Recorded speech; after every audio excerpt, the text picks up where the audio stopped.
welcoming everyone to the meeting today. Delighted to see you here. Fortunately, on the screen, I see all of your names, so that's helpful if anybody is watching this, that they can see who is present. And there is only one person that is not able to be with us today. And some of the folks are staff, Cherie, David, Brittany, and probably Doug, and I haven't seen him yet, but he'll show up soon, I'm sure. Yes, he will be. And Barbara, I'm sorry. No problem. That's the rest of our committee members.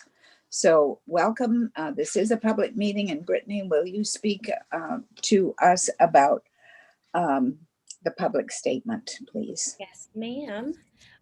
This is a public meeting and it is being recorded to quickly meet the community needs. Sorry, I have to quickly meet the community needs. Applications for fundings will be considered on a rolling basis until the fund is exhausted. The organizations whose applications are being reviewed today may be asked to participate in the meeting by providing comments when asked questions by the Pinellas Cares Nonprofit Partnership Fund Grant Committee. If you are attending the meeting by computer or other smart device, you will be unmuted to respond back to the given question from the Grants Committee in the Zoom app. You will have 3 minutes to respond to each question, and then you will be muted again. If you are attending the Zoom meeting by phone only, you will be unmuted when it is your turn to speak, and then you will need to press *6 on your phone to unmute yourself and respond accordingly. If you are representing an organization whose application will be reviewed today, please enter your name and the organization in the chat function of Zoom so that we can recognize you when it is your turn to answer questions by the committee. At the conclusion of your comments, you will be muted again. Please note that the committee members and staff participating in this meeting have signed a conflict of interest form. And for those of you who are viewing this meeting via YouTube or recording and would like to provide feedback on the grant process, you can submit your comments to caresfeedback@pinellascf.org, and we will respond to those comments as soon as possible. This feedback will not be answered during the live meeting. And that is all I have. So it's back to our lead dog, Sally. Okay, thank you, Brittany. And emphasizing the conflict of interest, everyone has signed that up front. And so thank you for reminding us of that. So the format of the meeting is as usual. We will go through the grants. In this case, there are 4 grants, and people will have opportunity to answer questions. They don't kind of come on and make a pitch until questions might be asked. So let's start with the screen sharing, David. Okay.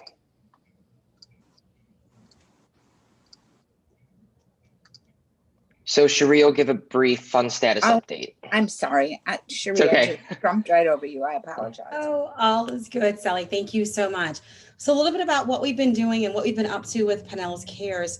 To date, we have approved, or the committees have approved collectively, $13,780,000, $472.50. And we have $17,919,527.50 remaining. Keep in mind, this is how much has been approved by the committee, not how much has been distributed. So once again, to the right, you will see our pie chart that kind of gives you a rough estimate of where it is that we have been spending our funding. The bulk of it has been in food, but as you can see, we are increasing between behavioral health and eviction mitigation through legal aid. Next slide, please. So our weekly summary, we have 4 requests this week, and that amounts to $312,370.95. Next slide, please. So we're on to our projects for review. Sally, I'll turn it back over to you. Thank you, Cherie. So our first grant is Dunedin Cares, Inc. I see there's somebody on the phone. Tom Dugard is on the phone, ready to answer questions. Pretty high marks. I've read the grant, and I see that the grant is been received, and not a whole lot of questions, but let's look and see if there's questions that anyone has from the audience. From the committee, I apologize. Any questions? Yes, Madam Chair. Yes, Olivia.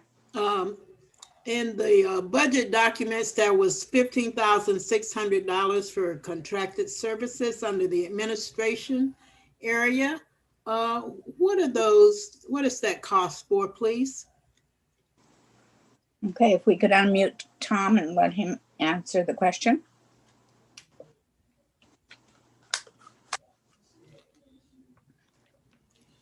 Am I on now? You are. I can hear you. Okay. We thank can for hear the you. question. Could you hear the question, Tom? Yes, the cost for administrative costs relative to labor costs, all of that is under the first area is for personnel wages. We have to acquire a driver to get the food from the food bank over to our facilities 3 days a week due to increased demand and the COVID aspects of that. We also have, and you said 15,000 for administrative costs. It was $15,600. And it's contractual services. I don't have the budget right in front of me. And it was That would under be for the truck as administrative. well. Yes, that's the truck as well. Okay. We're renting the truck and that is also the driver. That comes up to the 15,000. Thank you very much. Other questions? So I had a quick question about the projections. There was a Go ahead, Jomar. slight discrepancy between the 7,200 that were reported for the duration of the grant period, but the individual monthly projections were off. So I just wanted, which one is correct? I'm not seeing that what you're referring to. Could you point that out for me, please? Yeah, so the number of individuals to be served food by the end of the grant period is 7,200. Yes. That's the 800 for September, although in this case it wouldn't count. The 825 plus the 850 plus the 900, that doesn't sum up to 7,200. Okay. I can't speak to that because I did not do that particular math. I was assisting in that math. So I can tell you that one of the things that's going to drive our number of families served is going to be our advertising. And so we're expecting once we get the advertising out in the community through the 5,000 flyers that we expect to see that driven up even more than we projected here. This is it's a question more to staff. When Jamar brought up the thing about September being gone, and I noticed that in another application that had September numbers. How are we going to adjust that? So that is an individual conversation that we are having with each grant partner. And thank you so much for asking the question because it does continue to come up. What we are finding in our experience is that the grant partners on the ground are having no challenges with expending the funds and trying to meet the demand. And so what we're allowing them to do is once it is approved by committee, please keep in mind that 96%, I would say, and Duggan, please correct me, of all of our grant partners are on cost reimbursement. And so given that, we are allowing them to spend those funds. Oftentimes what we're finding, as Tom just alluded to, is as they get into the work, their numbers are actually increasing, but they will not get paid until they actually expend the funds. And then, once they show and document and verify they've completed the work and, purchase supplies, food and things of that nature, then they're reimbursed for it. And so they have been able to, we've seen through September, because we're just getting final reporting in, monthly reporting in, is that folks are not having a challenge catching up on their numbers. And it appears as though they're going to be able to meet those. But we are into cost reimbursement. So organizations will not be paid until the work is actually completed for those specific services. And to follow up a little bit more to your question, Alithia, so in this case, this would have been an application that was in our system much earlier. And so they would have completed that section of the application with September in there. But if a grant is not issued until after September, which will be this case, they're not held responsible for that September period of time. Thank you.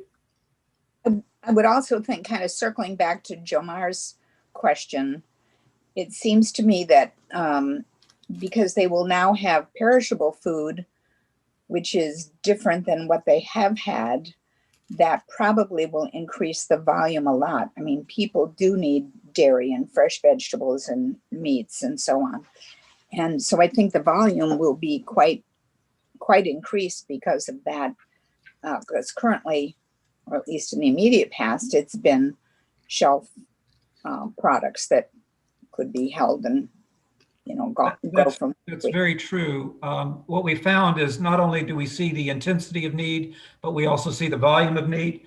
And that's been done without any self-promotion of the facility. We think once we get into self-promotion, we're going to see an explosion in both volume and number of units or number of families. Okay, thank you, Tom. All right, are there any other questions?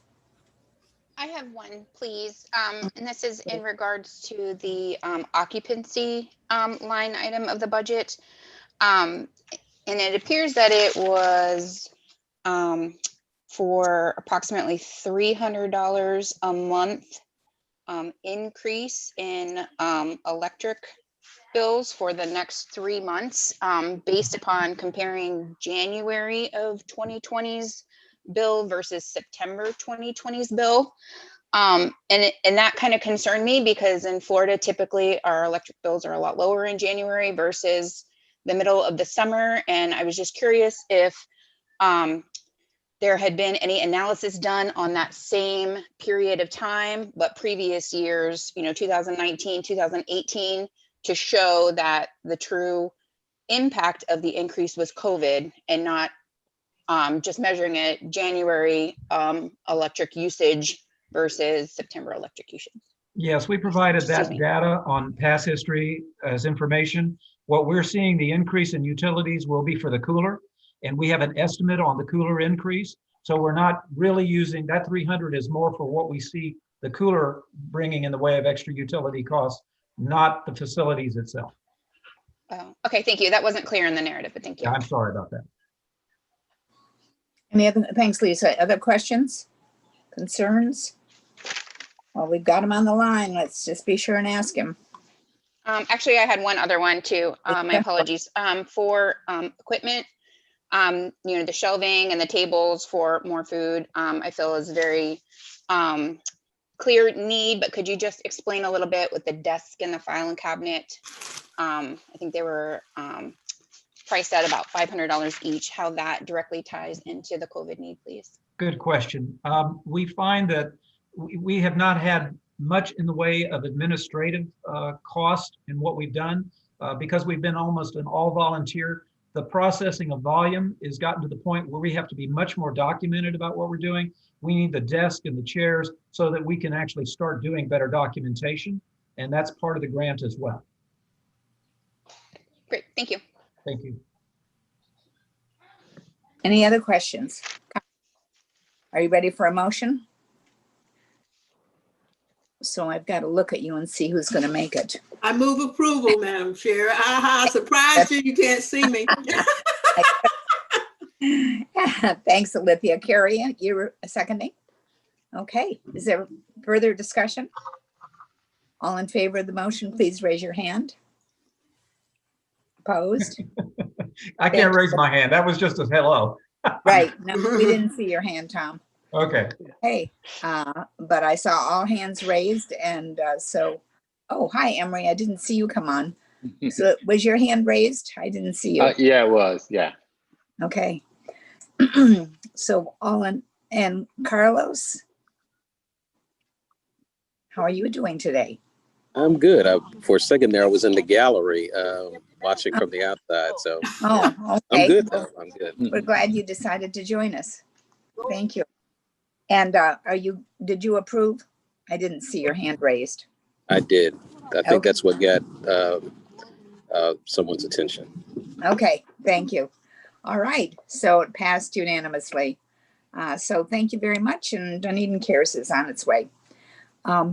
Bringing up the next one, please. Back to David. Magic he makes happen.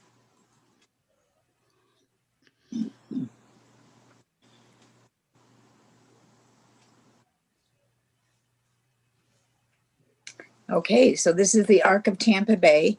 The request, as you see, is $249,795. Obviously, there was some concerns about this one, and I'm glad that Barbara is going to kind of tee up for us. Okay. Thank you, Sally. Obviously, the committee is perfectly free and should ask the representative of the organization to answer any questions they have. But I do want to speak from an evaluation perspective to the two comments at the top having to do with the disconnect between hazard pay and performance measures for use of client restraints, and the second comment on not clear on performance measures being proposed. One of the things that the way that I approach the measurement of behavioral health outcomes is to always ask the question of what difference does this make for behavioral health clients who are being served by any one of these programs.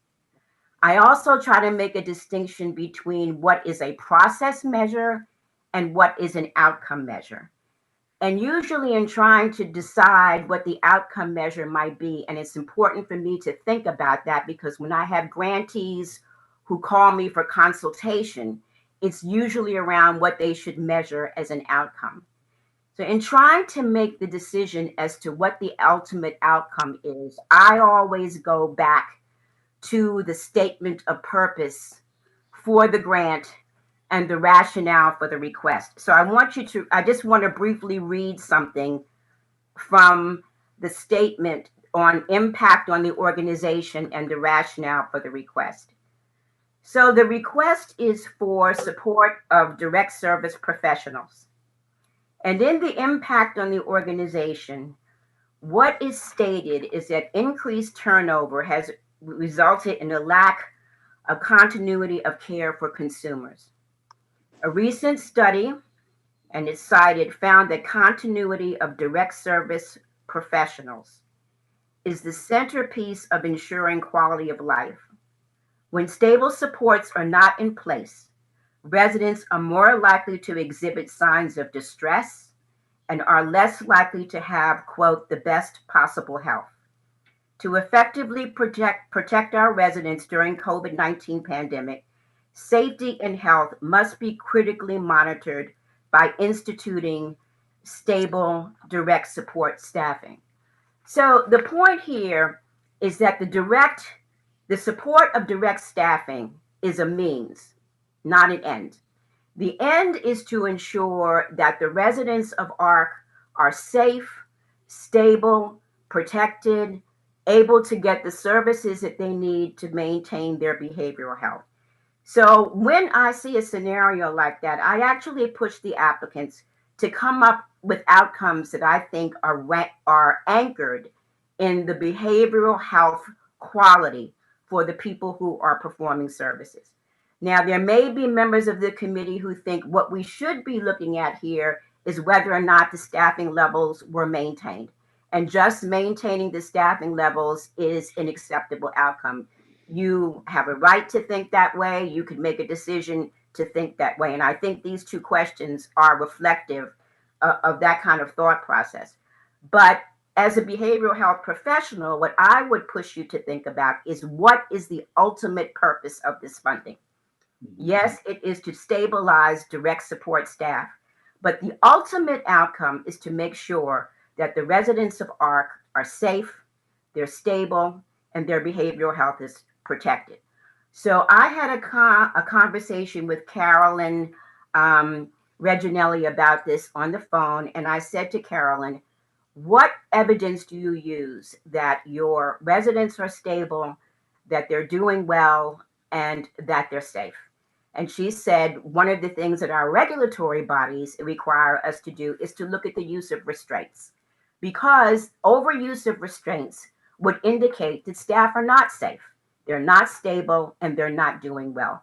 So we decided in the consultation that looking at the rate of restraints, or the diminished use of restraints, would be one way of looking at the impact of this protected staffing, increased staffing, stable staffing on the behavioral health status of the residents. So I just want you to know that part of the push for this particular outcome came from me. And I wanted to go on record saying that. And then Carolyn can obviously speak from her own perspective. Sure. Okay, thank you, Dr. Barbara. All right, members of the committee, questions? Did that help answer some of the questions that you may have had? It did. I'm perplexed by the use of hazard, the word hazard in this. Listening to Dr. Rodriguez's explanation, is that the best use of the need for these kinds of dollars, Barbara?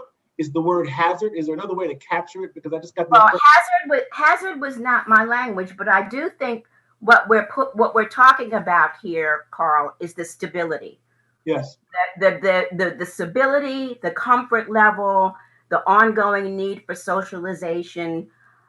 People, as you know, people with whether they're mental disabilities, physical disabilities, routine is critically important, right, to their health and safety. Sure, I understand. Yeah, so that when that routine is jeopardized, then that's when you begin to see problems. Now, hazard is not my language. I think that Carolyn is on the line, and you could ask her about the use of the word hazard. Yeah, I may be the only person. When I think of the word hazard, Emery, I think of liability, and I'm curious in terms of if there's another way. And Carolyn, maybe you could address that, but hazard just stirs up a sense of liability more than opportunity here. Can you elaborate? Before Carolyn, let me talk a little bit to CARES Act. And one of the allowable expenditures under CARES is for hazard pay.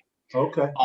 And what I think the ARC tried to do in this particular application, and I want to make this statement because I don't want a flood of organizations applying for hazard pay. We've actually tried to help organizations not apply for that, under the idea that many of them want to use that as a way to augment salaries. But I think in this case, the ARC has been really clear that the only employees benefiting from this hazard pay, which would be allowable under CARES, are those actually facing a greater health hazard, which are going to be people that, even in most circumstances, I think we believe now, by masks, PPE, appropriate cleaning, you can mitigate a lot of the hazard. But they are making this available only to employees who are in direct physical contact and helping their program participants with daily living skills, cleanliness, and are providing physical assistance to people where even cases of PPP may not mitigate the hazard. The health hazard is what we're talking about from COVID, not necessarily a hazard to anyone's personal safety other than the health hazard. So that's why it's called hazard pay in this case. Interesting and helpful. Madam Chair, I did have one question, and I'm not sure if it's material. Okay. Am I echoing? Yes. Fit, yes.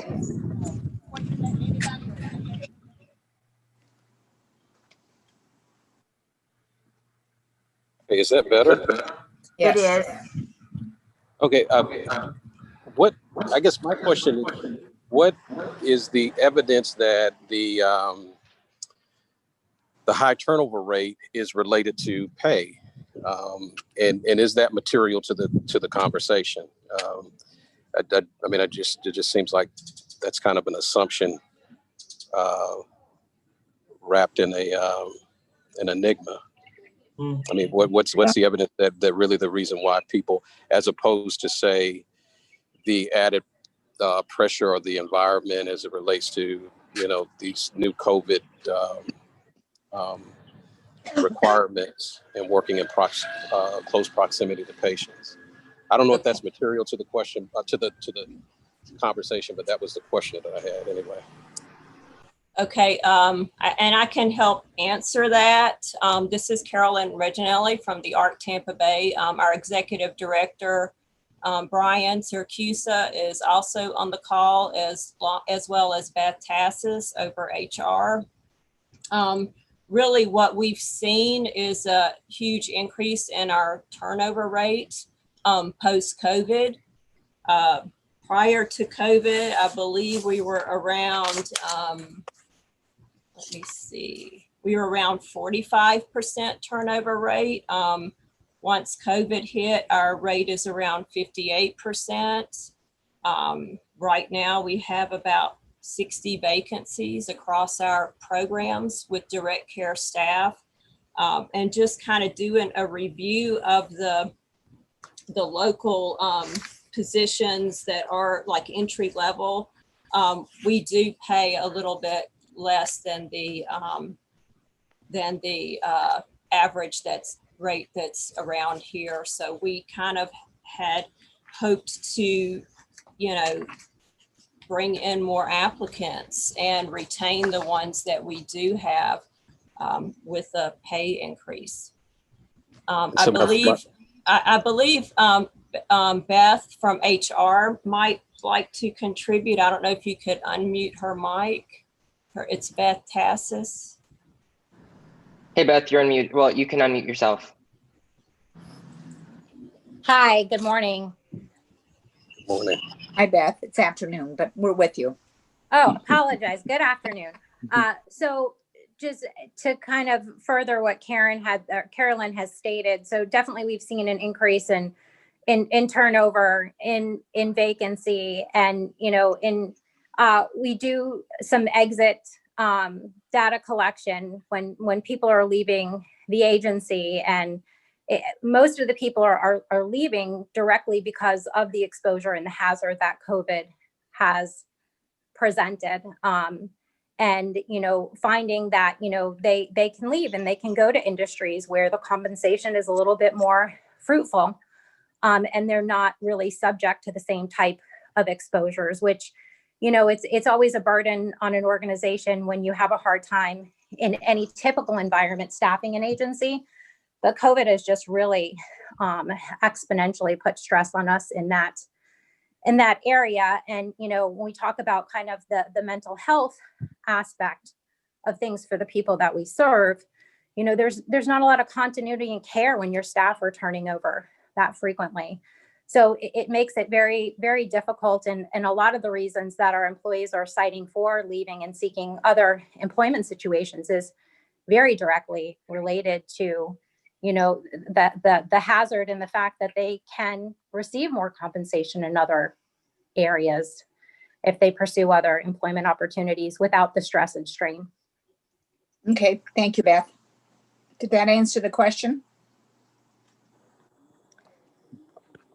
Yes, that did, especially I guess the exit interviews. I would be curious if some of the other commiserate positions in the other organizations, if they're, with the higher rate of pay, are they still, experiencing relatively the same rate of turnover? But yeah, that for the most part it does. And Brian Siracusa, our executive director, is asking to be unmuted. I think he has a response for that. Brian? Can you hear me? Yes, thank you. Okay, sorry. My internet's been going in and out today. So so I think one of the great concerns, and kind of want to follow up with what Duggan was saying, is our individuals, unlike most, they don't wear face masks, even though we've gone over it and taught them. So there's a lot of close contact with people that may or may not have COVID, and that's creating a very stressful day in and day out job for our employees. And they also, it's even when you're not doing direct care, they're coming up and they're hugging you. And we're trying to promote social distance, all that. So it's definitely an increased hazard for all of our staff. And, you know, as soon as, you know, I go to a home, it's awesome. You have 6 people running up to you to say hello, but then it's, you know, you're in a different, it's in a different world that we live in right now. So that part of the job is different than anybody else, that you can just teach, hey, this is social distance, this is safe. And we continue to strive to do that.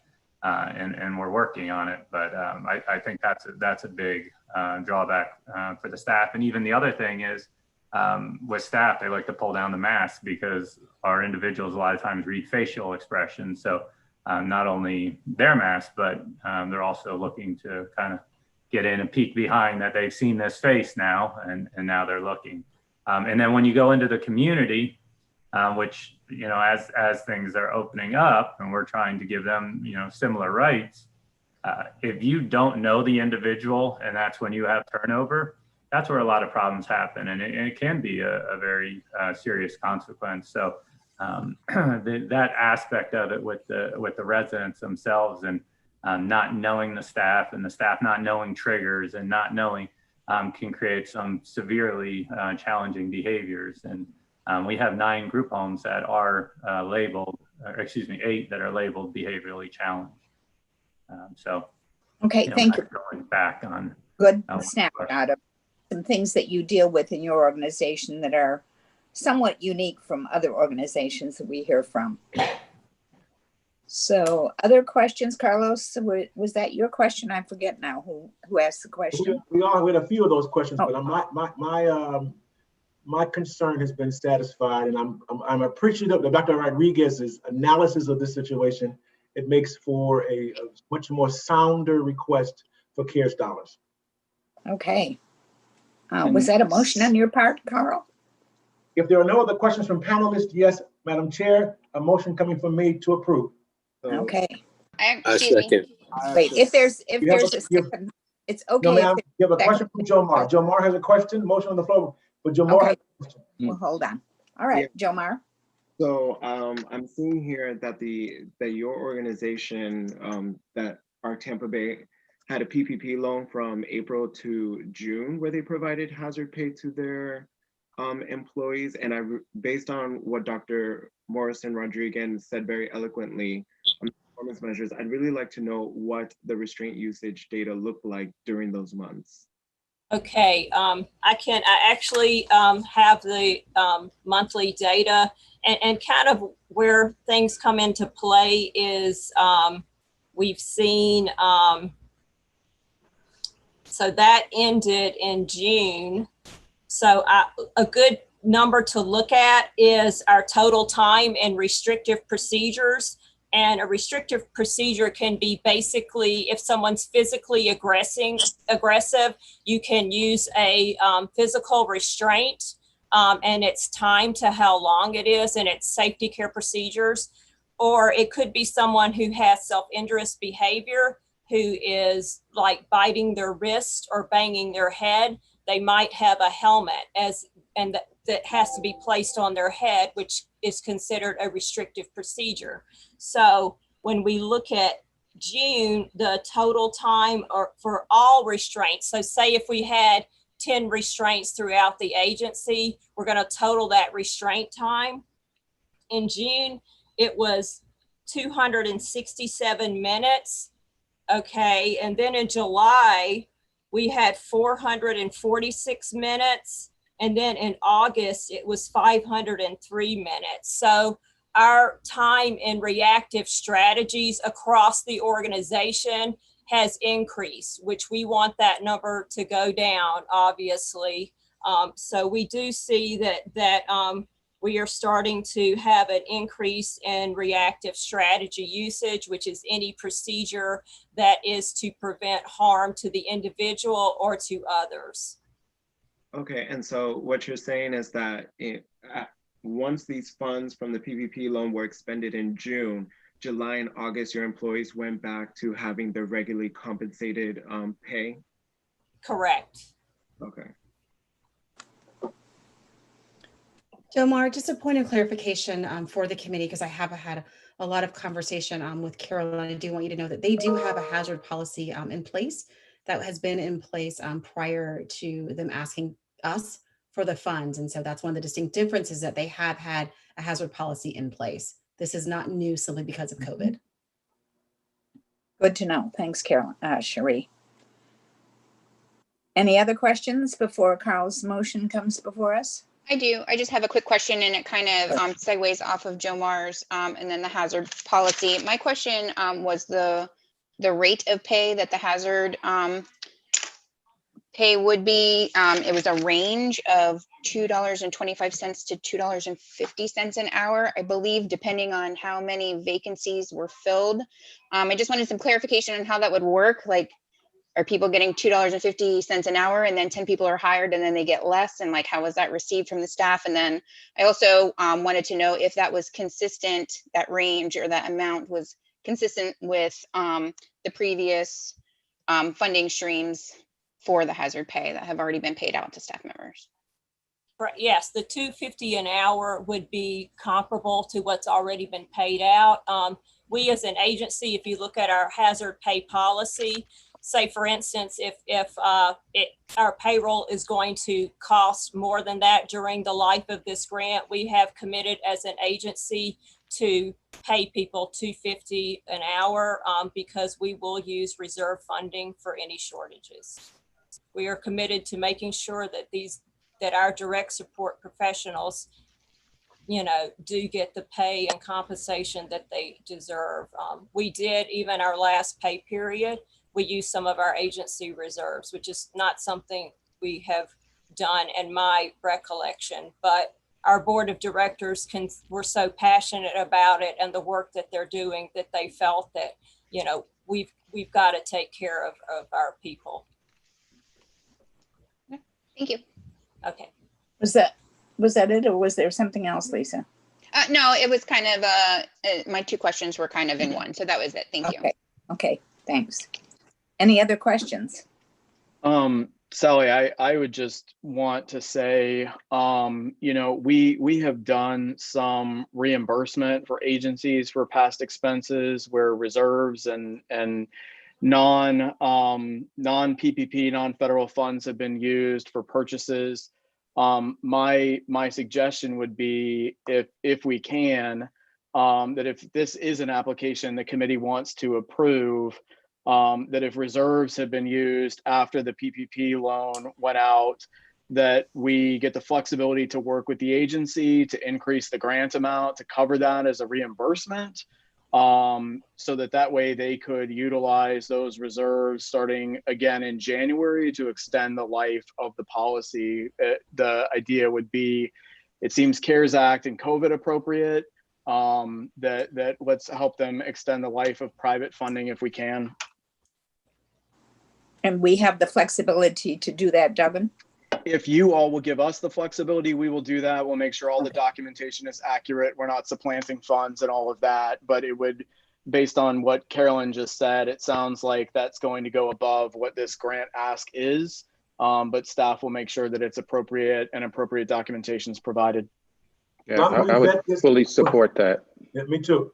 As long as we vet this as a precedent, because I don't know if we have in the past, for any of our asks, we were able to replenish reserves from CARES? Some of them when agencies have asked, and that's something we've looked at. And the other thing that we probably will end up doing coming around again, when we open up funding again. We've only allowed organizations to ask one time so far, but if there's room and we can ask in the future, that's another issue we're examining. Part of it is in the agency's capacity to properly document where the funding source came from, what fiscal year it was paid in, all of that good stuff. And this is an agency that we know has the capacity to properly document that information. Great. Thank you very much. If there are other questions, Madam Chair, I move for approval. Thank you. With that flexibility that we just talked about on the reserves. All right. I'll second. Thank you, Lisa. Any further discussion or questions? All in favor, please raise your hand. Thank you. I think all hands are raised. Is there any opposition? All right. That has been passed then. ARC, Brian, Carolyn, Beth, thank you for being with us. All right, moving on to the next grant request. Willa Carson Health and Wellness Center, behavioral health. Do we have somebody in waiting for this one? We do. Felizonia. I apologize if I mispronounce your name. You can correct me when I unmute. Okay, thanks. All right. Any questions? There seem to be some questions on our list here. Exam rooms being converted and not in current use. Have they ever been? That's my question. One of my questions, Madam Chair. Yes. The application talked about converting I believe two exam rooms into the therapeutic rooms. And so are those two rooms not currently being used? And can the speaker unmute herself and introduce herself, please?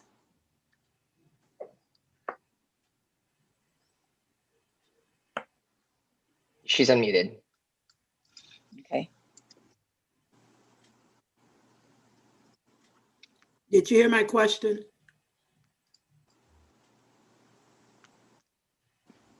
Felizonia? If there's a representative from the Willa Carson Center, can you please unmute yourself? You probably need to hit *6. No, she raised her hand and she's unmuted. Not hearing her. So I can start answering part of that question in the adjusted budget narrative that they have submitted.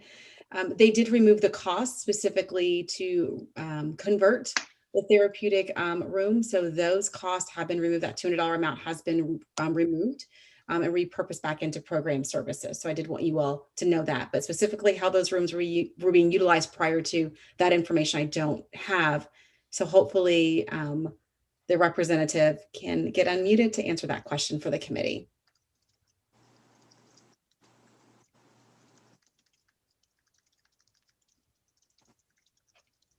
So we must have some technology issues.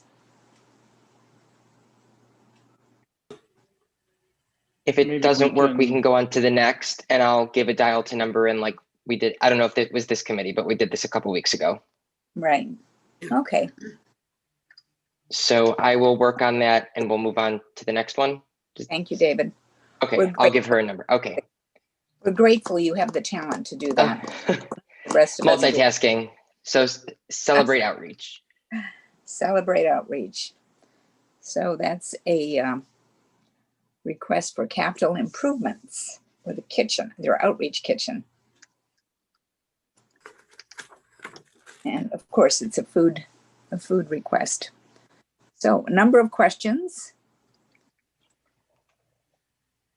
Let's start with any questions, just questions that committee members. I have a couple of questions and they're more for staff. So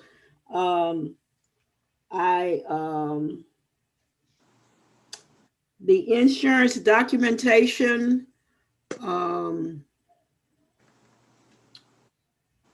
they don't have any, and what does this mean for the provision that we have for insurance? And also the 990, it had that it was a receipt for application, but there was no actual 990. Right. Mm-hmm. So I guess those are questions for staff as far as procedure. Right, our own staff, not their own staff. staff. Celebrate outreach. We do have a representative on the line, Sabine, who I have talked with several times because they have resubmitted their budget narrative. That does give some updates about two of those things. They are in the process of securing general liability insurance. We have had conversations about that. They are aware that that needs to be done, and they are working to secure that through the church and location. Of course, prior to going to contracting, all these pieces, their budget narrative, all required documents do have to be taken care of as well. And so it is our expectation that they will have general liability insurance that lists us, as in Pinellas Community Foundation, as one of the insurers. So that will be taken care of. Regarding their 990, maybe we can unmute Sabine to answer that question specifically. But yes, they did submit electronically. And so that's why we don't have the full 990 as you usually do. And it's a 990N, so it's the electronic submission of the 990 postcard, which means their revenues were less than $50,000. It's nothing more than basically a certification of the IRS. If you don't print it out at the time of submission, you don't get to see the postcard part. So the fact that they submitted, in our opinion, is sufficient enough since it's a 990N. Okay. Related to budget, yeah. Okay, go ahead, Lizzie. Anything else? Yeah, I had some questions concerning the budget. In the request part, there was a total budget of $5,250. Their total budget, $5,253, with a request of $20,000.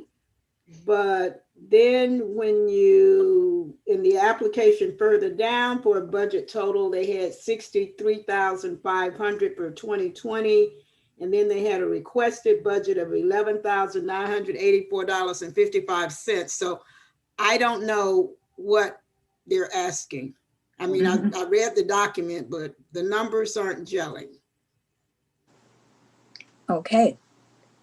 Let's see if there's someone. Yes. Sabine is on the line from the Okay. organization. She can clarify that question. Can you hear me? Yes. Yes. Thank you, Sabine. Well, I really apologize for that head scratcher.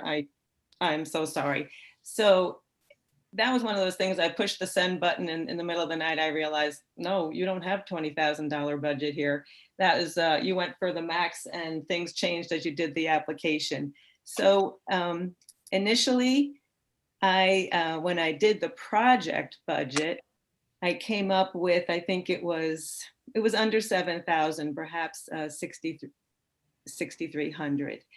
And then I received another estimate, and I was just very concerned about really doing the job well. And so I did go for the second highest bid, and he was 8,500. And so my project budget is 11,000 and change. So I am so sorry for the discrepancy. I hate to make the review more complicated than it needs to be. Okay. As a follow-up, why did you go with the $8,500 proposal? Well, so I'm just going to say, so this is gut, which doesn't really count for a lot, but I felt more confident in this firm. They are A- on Better Business Bureau. In the conversation and the text back and forth, I thought they took what my budget, program proposal was seriously and gave me a realistic kind of worst case scenario in case things go bad. And so I don't insist on remaining at that amount. However, in my mind, I felt more confident with that number. Thank you. I've got a question too. It's Hold on. sorry. Lisa, I think Carrie had her hand up. Let's go. Carrie ask her question. Share a little bit of the detail regarding our conversations back and forth around estimates, the types of organizations that you were interested in doing the work, and share a little bit more about that, because you did do some pretty extensive research that ultimately led you to this particular business to perhaps complete the work and the challenges that you face when you're even trying to get estimates. I think that might be helpful for the committee to hear and understand. Sure. Well, I mean, I searched Angie's list. I consulted with GC. Our president is a GC, and he has some understanding of numbers, and he gave me some referrals too. And I'm going to say that there were just quite a few who were unable to provide me with an estimate. And so the ones you see are the ones that I actually got something semi-solid, and it took the shape of a text, which I know is not ideal, But the third estimate, Mays, that's to toss out, but it was an estimate I got for the job. And then the other two, it was through Angie's List. And as I say, a lot of back and forths talking about all the aspects of the work we need done and what the site looked like. And I sent them pictures. So I tried to provide them with the full story so I would have a decent number. Okay, thank you. Carrie, go ahead. Yeah, I wanted to know if when you are asking for bids, I mean, are they having to take you from a convenience kitchen, so to speak, to meet requirements for a commercial kitchen? No, it's not a commercial kitchen. Okay. It So is you're not. just basically adding components and you've got to add plumbing and electric for those things. We are, sorry. Yeah, I'm concerned that no one's actually been out to the site. So I can understand where in looking at the professionalism of how the estimates came in, I can understand why you would pick the middle one. The high-end one was really high-end. That's why I was wondering if he's responding with an assumption that you've got to take it to a commercial level, because that estimate was in line for a commercial level kitchen. Well, yeah, this cannot be a commercial kitchen, and it is not. No, we really just want to get the job done because, with the resources we have and the appliances we have, it was not intended for the amount of guests that we are now serving at every meal. And so really it's the kitchen. I didn't know the proper way to describe it, but the oven, for instance, is what you would find in a house. And that is not adequate to do the job. So I did consult with an appliance person who gave me estimates and the products that he thought would fit our need based on my description.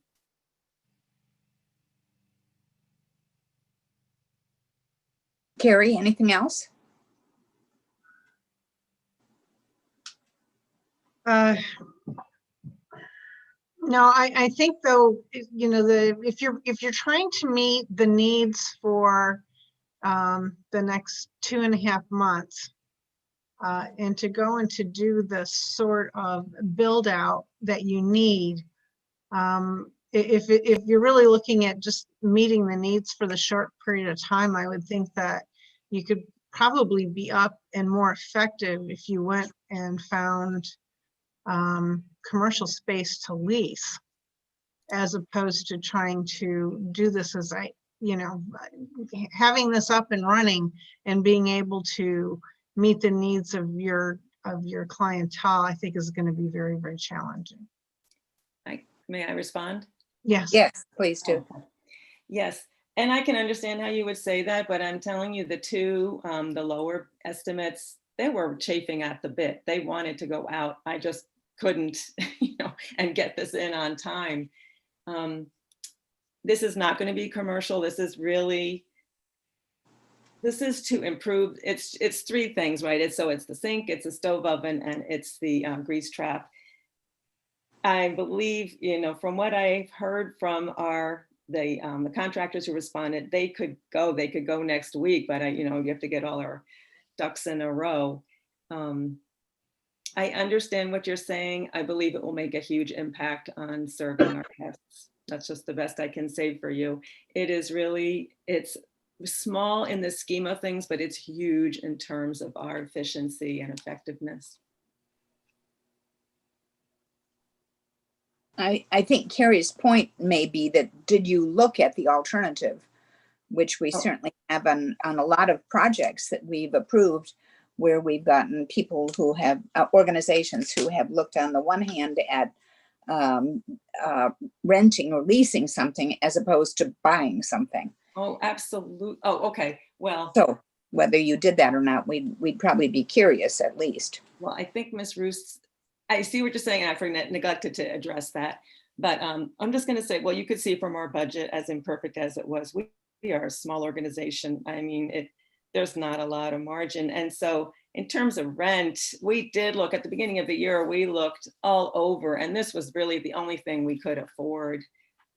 There was nothing available that we could actually afford. This is it. So That's not an option for us, I hate to say. Okay, thank you. Lisa, you had a question. I actually have two of them. The first one might be a little bit easier to answer. And I think, and I don't, it might have been Alethea, I'm not sure. Somebody had asked about the annual operating expenses. They were entered in at 5,253, but then the board approved budget shows that the annual expense was 63,000. So just wanted some clarification on which one of those were accurate, please. Oh, you know what? Okay, so yes, it is. Okay, as I say again, Sabine, I am can I so just, sorry. Sabine, can I just jump in for a second? Committee, I do want you to know that the budget that you are looking at, this is one of the challenges is that oftentimes these go to review committee prior to the nonprofit having an opportunity to update their budget narrative. I have received an updated budget narrative for them. I am happy to send it out. So before Sabine comments, all of this is also in writing with the updated numbers, and I'm happy to send that out to you as well.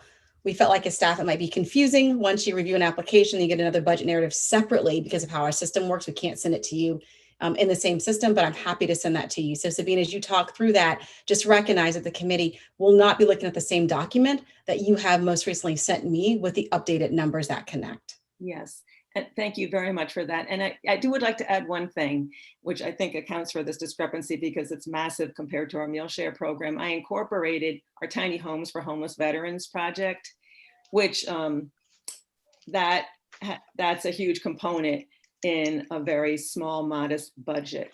But that's for our entire organization as part of our organizational budget is this tiny home project. So Madam Chair? Yes, go ahead. So the 63,000 includes the tiny homes project. The bigger budget. Oh, yes. Yes, the bigger budget includes the tiny homes project. Yes, ma'am. Okay. So I think the question then is, what is 5,253 or whatever that number is? Which one is accurate?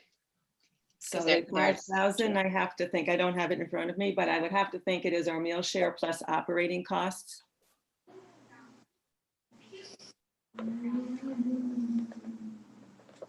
Okay, Cherie? Wait, hold on just a minute, Olivia. Oh, I'm I sorry. think Lisa had another question, didn't you? I Related? do. Okay. And then let me do what it was real quick here because I'm still perplexed on that one. Oh, the quotes. So I'm still having a tough time with the range of quotes from $2,800 to $110,000. I know obviously the 110, that's, you know, not even a consideration because of the size of it. But if I recall correctly, I don't have it in front of me, but I think that was the only one that actually detailed out what the cost of each line item would be and how they got to that. I don't recall the 2,800 or the 8,500 detailing out what the services were. Was that just labor? How much time? Were the materials? It wasn't very clear. There wasn't a lot of supporting documentation to show that. Yes, yes, absolutely. And so in the budget narrative, I think I may have just included their text to me, and the texts were based on worst case scenario, the installing the equipment as I outlined in the environment that they would find at that building, which I described verbally as well as with pictures.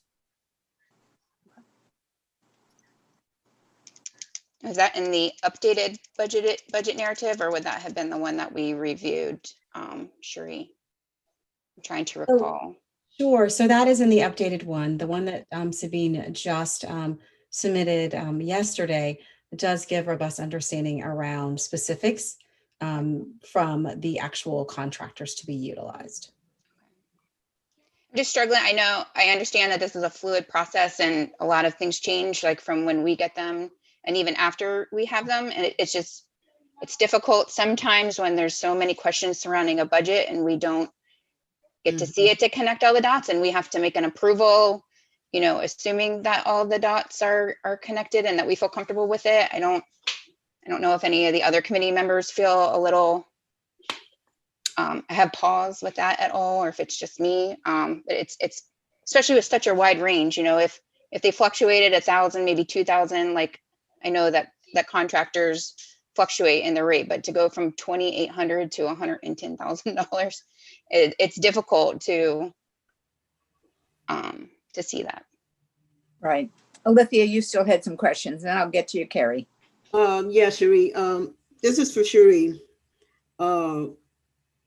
Since you have the latest budget figures, and one of the questions that is asked in our evaluation of the application is whether or not we feel this organization is capable of managing these funds. Particular since we are now on a cost reimbursement basis. And so assuming they go with the $8,000 some dollar one and the other equipment purchases, do you feel that this organization is able to do this on a cost reimbursement basis?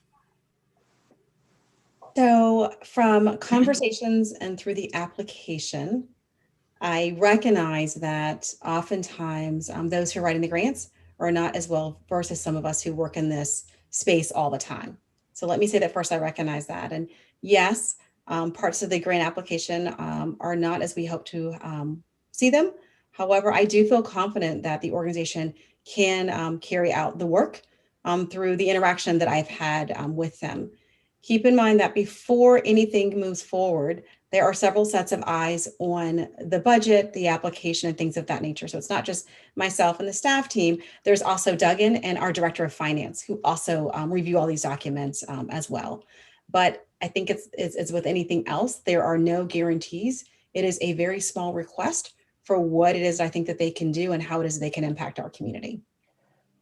And I would say to sort of respond to that, I've seen the revised information that we received. First of all, even the organizational budget that was attached that you all saw, the organizational budget is, for a small organization, one of the more clear budgets that I've seen. And so I think they have a grasp on revenue and expense, and they even divide it out by program. The second piece for me is that they are basically asking for two things.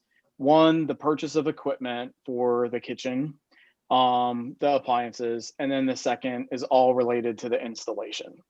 And so, you know, we are in the process of working with organizations that get stuck in this cost reimbursement, finding solutions for them. And so I don't think we're going to have a problem in that way. I think before the project is undertaken, that someone and possibly the chosen vendor needs to get out to the site and needs to give a formal write-up to see if that is consistent with what they've given remotely. And I think in this case, there's been an attempt to try and get to worst case scenario. But because it's really two line items, equipment for the kitchen and then installation of that, I think it's a rather minor and semi-innocuous proposal. I did have other questions, but I thought that you know, especially in the revised budget, it made sense. You know, and we finally do have in the revised budget narrative also another question that's been answered. They're doing this at a church. And so the question has been answered that it is okay with the church, and the church has signed off placing this equipment, doing the grease trap, that kind of stuff is fine with the church. So we have the landlord, so to speak, is okay with this, with the additions of the equipment and putting in the grease trap too. So in that case, I felt all right. We still have to resolve the insurance issue because I have questions about, you know, if it was the tiny homes that caused them not to be underwritten. It leads me to other questions. But that's got to be worked out before we sign a contract. But just on the basis of those two line items, I thought it's a small grant. It didn't give me too much heartburn, but you know, over time, honestly, if this program continues to grow, to Carrie's point, they need to seek out commercial space and use a commercial kitchen for a variety of reasons. Let me jump on your comments, Dugan. My concern here, I'm going to go back to my question about, commercial kitchen. You're in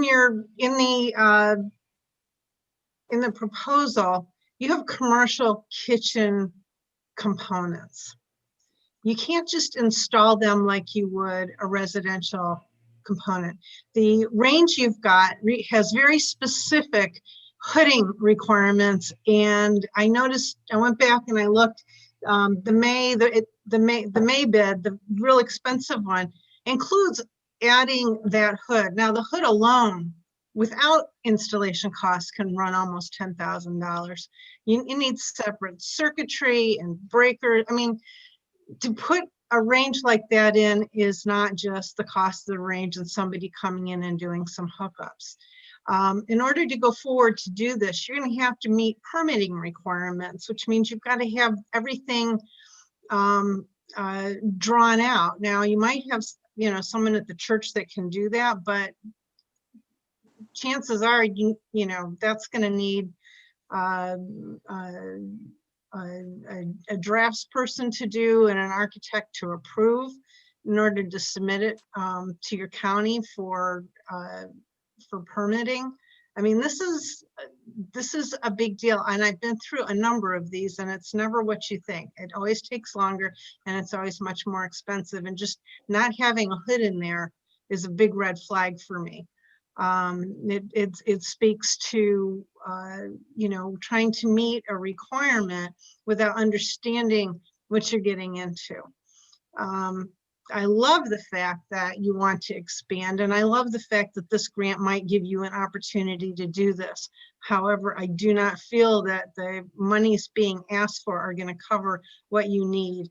And I mean, on the order of, it could cost you twice this easily. And I would hate to see that. I would hate to see this fail because the due diligence was not done up front. May I I know that, Carrie, let's let Sabine answer if she has any comment. Or Thank you. Yes, and those were things I was very worried about. Our church, the church I attend, is redoing its kitchen, and we have a member who's an expert who has been organizing that. And that hood's going to be $50,000. But believe it or not, I would have asked for more in this grant if I had to buy a hood. There is actually a hood that the landlord has, and is happy to have us install that. So that is part of the equation. There is, and regarding the permitting, yes, I'm very aware and respectful of that, because that can be a never-ending process. And so there are some flexibilities inherent in the south side of St. Petersburg. I don't know if you're familiar, but apparently there are, in terms of churches doing this kind of work, apparently. We have a member, GW Roll, who has discussed this with Councilwoman, and that is the understanding that there is an area superimposed on a map over the south side, which enables certain flexibilities to permit usual permitting type of requirements. I just, the more I listen and from Carrie's thoughts, I think we bring it back in 2 weeks if we can. And if it's more, it's more. And it's done properly. And that there's the sign off from the church about the hood. The questions I would have to that point, get to Carrie's thoughts. Is it operational? If we're putting a stove in and there's a hood there right now, it just leads to a lot of questions. But I think the proposal has merit, and I think the desire has merit. I think we get it tightened up and bring it back to the committee 2 weeks from now with better information and answers to these questions. And even if there's an overlay district that's going to allow some exception to permitting, then let's cite that so that we know that what we're looking at. That will also provide the time to probably resolve the insurance issues. And then maybe it comes back in a form that makes everybody feel more comfortable, including the organization. Can we make a motion called tentative approval pending a full examination of the request from staff, so that Sabine understands going into the next phase of this that she does have the 11,000 and then can build on that? Or do we decline the request right now pending more investigation with the risk of not being funded at all? Or Carl, we could table it. Right. And Defer it. But yeah, and refer it to 2 weeks from now. So there's some Does that options. require a motion? Does that require a motion? No, no, actually We not. just table. All If, right, if there's consensus to table it, is everyone good with that? I agree. My role today is just listener, and we've done this in the past on other proposals. We've just pulled them and then brought them back 2 weeks later. So I would definitely be okay with doing the same with this proposal. Sabine, I think that the message to you is there is a heart for this program and we want it to succeed. And we know what your needs are. We just are lacking some pieces of information, which ultimately will be most valuable to you, not to us, and to properly executing the program that you wish to accomplish. So I don't think you should feel discouraged. It's just that we need more information to make a value judgment. Am I speaking the sentiment of the committee? Yes, I concur. Okay. And I'd also add, Sally, that there is money available. And as long as we can make the proper COVID tie, as long as we can look at the numbers of the people that they're serving and see an increase, if there are reasonable increases to this project that are going to make it successful, and that's either, the hood is existing but needs to be fixed, or certain things need to be done that are going to increase the cost of the proposal, it should be asked for, because as long as we can make the appropriate ties, it can be paid for.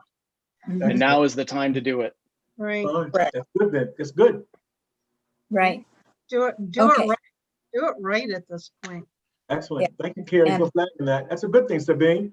It's a good thing for you in many ways. I am very grateful to all of you for your thoughtfulness. And I do agree, yes, it's going to be better in the end. And we don't want you to be discouraged because we really think it's a good program. That's why we spend so much time talking about it for $1,000. So we'll probably see a bigger number next time, but you'll have more information and we can make a more valid recommendation to you. So, or for you. So we're tabling that for 2 weeks. So we'll circle back to it. Thank you. All right. I'd just like to add, to speak to Lisa's frustration. We'll make sure that I have updated documents to pull up for everyone, and I'll draw on them. I'll do whatever we need to do. The fluidity of the process is we're all dealing with it. So, but thank you for that. We'll make sure that. No, that's understandable. We have it on hand. Yeah. And some of it's easier to see, but I feel like a lot of us had a lot of questions, and some of the questions have been answered and we haven't been able to see them, and it's hard for us to make an educated decision on it without seeing them. So no, I understand that there's definitely some nuances. Yeah, but we'll for next time, we'll definitely have any updated documents on hand for me to pull up. Great, thank you. Okay, thank you, Sabine. Thank you. We'll see you in a couple of weeks. Oh, I think Carrie had a hand up. Carrie.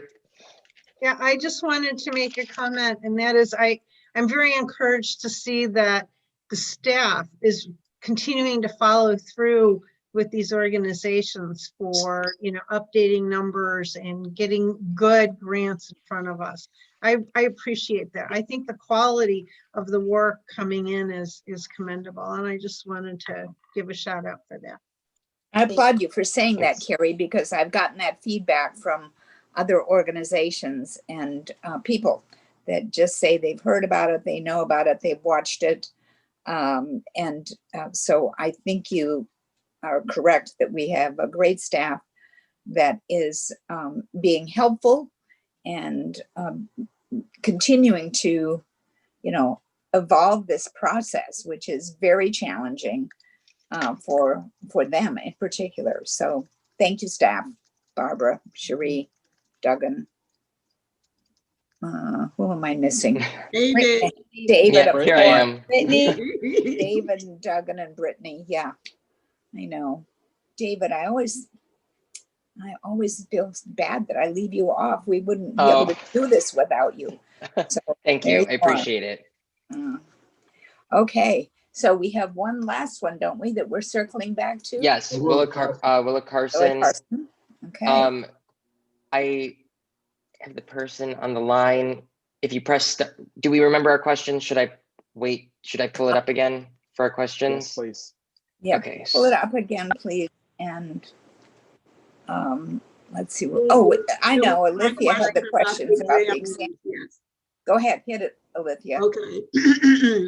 I understand from staff, from our staff, that the exam rooms are not in the revision, but this is just a question.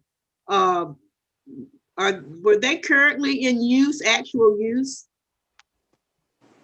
The ones that, yes, my name is Philozonia Collins. Can you hear me? yes, I can. Yes. Oh, okay, great. Thank you. Sorry, we were having some audio trouble. The exam rooms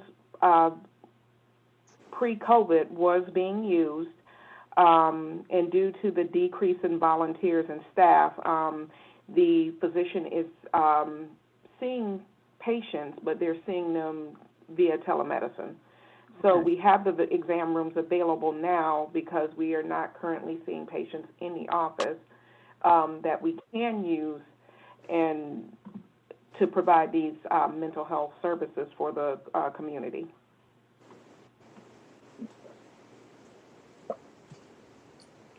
Alithia, does that answer your question, or do you? Yes, I was thinking, Madam Chair. So, and it's been a long while since I've been there. How many exam rooms do you have? We have 3. Okay. Okay. All right. Thank you. Thank you.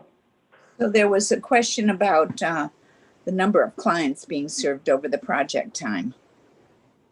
So is it 60 or is it 45 or what is it? Yeah, that was my question, Madam Chair. Okay, Joan, go ahead. Go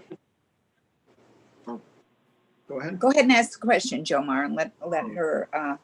Yes, I was noting again that the projected number of individuals impacted throughout the life of the grant would be 45, and yet there were 20 marked for each month. And so I just wanted to understand, is that new patients, same patients, a mix of old and new? Yes, sir. That will be actually a mix of old and new patients. We are currently getting a lot of interest in this, especially since we are in the heart of the community.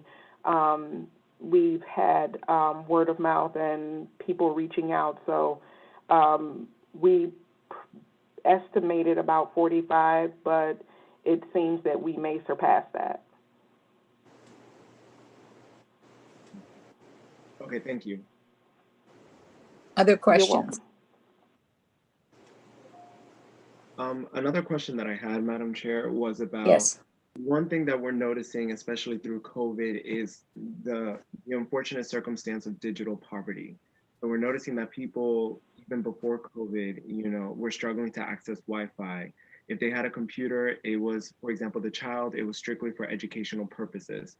And so I just want to be sure that these telehealth options are accessible through simple modalities like cell phones, which sometimes is the person's only electronic source. Yes, we will make every effort. If telemedicine is, like you said, there are some of the services that the people in the community have, it doesn't allow for that. We will provide by telephone in the office. We will definitely make sure that when we're servicing the community that there is a good way of communicating.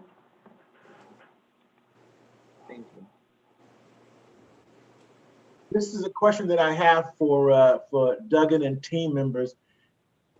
Are we tracking approvals by zip code so that we can see what is happening in the North Greenwood versus South St. Pete versus Tarpon Springs? Because as you well know, these dollars were, many of them are supposed to go to those 5 high-need communities in our county. Bullitt Carson, of course, serves North Greenwood and has for a very long time. Wondering here, Cherie, are we tracking it at all to see in proportion to how we assigning the dollars? Sure. So what we are tracking, and I will lean on David, my colleague, to pitch in on this as well. We are tracking by client services and service locations because that is what the county has asked us for. Absolutely, we could very quickly in our Found It system find out the locations of where the service providers are. However, as we all know, service provision does not always take place where the central office is located of an organization, so that would be misleading. I think what's more important is where the services are actually given and to ensure that they are accessible. And so we have quite a bit of conversation around that. If it's, a large food provider who's going to be giving out food at Tropicana Field or something of that nature, so they would list that zip code as the service site, not unless sometimes they can't actually drill down for us and get individual information by client. And when they can, they do that, they respond to that, and they report that information in their weekly reports. It's a really valid question though, Carl, and I think you've asked it in maybe a different form before, that we need to have the big picture here to be sure that we've got our bases covered. Yeah. David, do you want to add anything to it? The big picture takes time to compute, and given the rapidity of this process, the rapidness of this process, I can't just whip it up, but it is part of Dr. Morrison Rodriguez's evaluation that will take place of the service provision point, or it's part of the process, but I don't have a report right now that I can say this zip code has had this. And I understand that fully. I was just curious just to ensure that we have a good distribution of these dollars. So thank you very much, David. Thank you. And I will say it is on the report and we send it back if it's not properly completed so that we are able to parse out that information later. Yeah, both on the week, it is every week they're reporting on zip codes. Great, thank you. Back to you, Madam Chair. And I'm sure the county will continue to want that same kind of information. So it's a perfectly valid question to ask. Any other questions on the part of the committee? I have one. Is Carrie? it possible on the dashboard to see what other grants have come out from Committee A? And what's It is. So I will link to the page where the accountability page that we have, where the weeks you're not at, you can see the status of that application. It will only read approved until a contract is signed. But it will show the status of every application. It's actually it's not labeled Committee A or Committee B. It's just week number because it's Committee A and B is more internal. But it is shown, and the committee members are listed on the minutes. Great, thank you, David. Madam Chair, if there are no other questions from the committee, I move for approval. Okay, thank you, Carl. Is there a second? I second. Thank you, Alithia. Further discussion? All in favor, please raise your hand. Thank you. Is there any opposition? Looks like it moved completely. Thank you very much. Approved completely.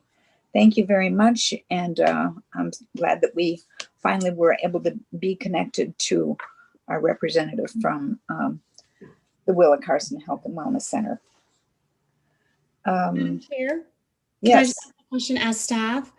Carrie, would it be helpful if we start sending to the committee the minutes after? I mean, those are usually posted by the Monday following a committee meeting. But if you all would like to receive them, it is simply us sending those to you all as well. We can absolutely do that.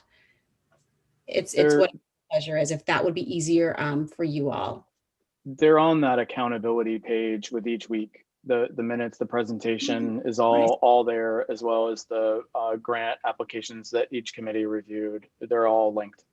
You all have enough to do. I can go on the website and find it. Yeah. Okay, perfect. Thank you. I just want to make sure it was not an obstacle. And if it was, I wanted to ensure that we remove that barrier if it is for some committee members. That's and why actually, Carrie, that accountability page is really wonderful. And for some people that have asked me questions about it, I direct them to that page and say, hey, here's some grants that have been approved. You know, these are ideas that you might have, the accountability issues that Dr. Barber talks about all the time. And it's just really invaluable to see those. So have a look, and they're kind of fun to look at. You have to kind of scroll way down to the bottom to see week 1, week 2, and the minutes and the applications, but it's really, really good stuff. All right. I must have done a hot link to, I'm just looking at the grant interface document. So I'm in the wrong place looking for the information. Okay, well, go to the Pinellas Community Foundation, and there's a drop down. The first drop down, as I recall, is the accountability for the Grants Act. Right. Fund. Thank you. I appreciate that. You're Excellent. Thank you. welcome. And it's good to refer to other people too, because other organizations that might be considering writing a grant, because there are examples of grants that have been approved. I think that's really a good and helpful thing for them. Okay, so hey kids, you've done good work today. And you know, for the small amount of grants that we had, we spent a lot of time and really were very discerning, I think. So thank you for all that you've done today. And now there's we some have slides for Duggan to go over. Yep. So Duggan is going to give us some insightful information that the committee last week discussed, and now he's going to discuss it with us again today with this committee. And Hi, to, Duggan. hello, to Carrie's point, keeping everybody up to date with what's going on. There were some developments, good ones last week at our committee meeting. David, if you want to put those slides up instead of my face, that's probably more effective. It'll be both. Thank It'll you. be both now. Thank you. There you go. So I wanted to let everybody know, last week we approved Pinellas Opportunity Council. If you remember, one of our committees approved Gulf Coast Legal Services, their application for eviction mitigation through legal aid. And St. Pete Free Clinic was tied to that as the agency that was going to be paying out settlements. That whole process has grown tremendously. We worked with Pinellas Opportunity Council and our legal aid agencies. So last week we approved, and then we have already executed a contract, and the first payment is going to Pinellas Opportunity Council. They're serving as the agency that's processing settlement payments for legal aid. That pool was increased to $2 million, and it is available to all 3 of our legal aid agencies as they are working on settlements to avoid eviction. It was awesome to contract with Pinellas Opportunity Council because we can prepay them. They have a clean audit, clean federal single audit. So the initial contract is $2 million. We may need to come back to increase that. And they are also able to bill, direct bill staffing costs against that that are reasonable for processing. The goal, and they have agreed to, is to process payments within 2 to 3 business days of a signed settlement agreement. And so that's in process. And I want to let everybody know from our legal aid agencies, they have a no wrong door policy. So if you call one legal aid agency, and you're a better fit or a better referral to another, they use the same case management software, so they are able to do electronic referrals, and they regularly refer clients among one another. So it does not matter which agency you call, you will get to the right place. So they're all working hard on this, but Pinellas Opportunity Council is stepping in as our agency that will manage this.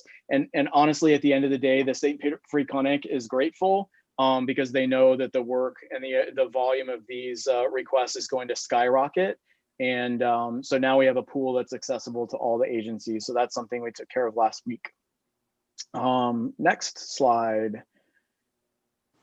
All right, the community law program, and this gets to trying to get agencies to a point that they can get prepaid. And when we are able to prepay an agency, it's only 25% or up to 25% of the award.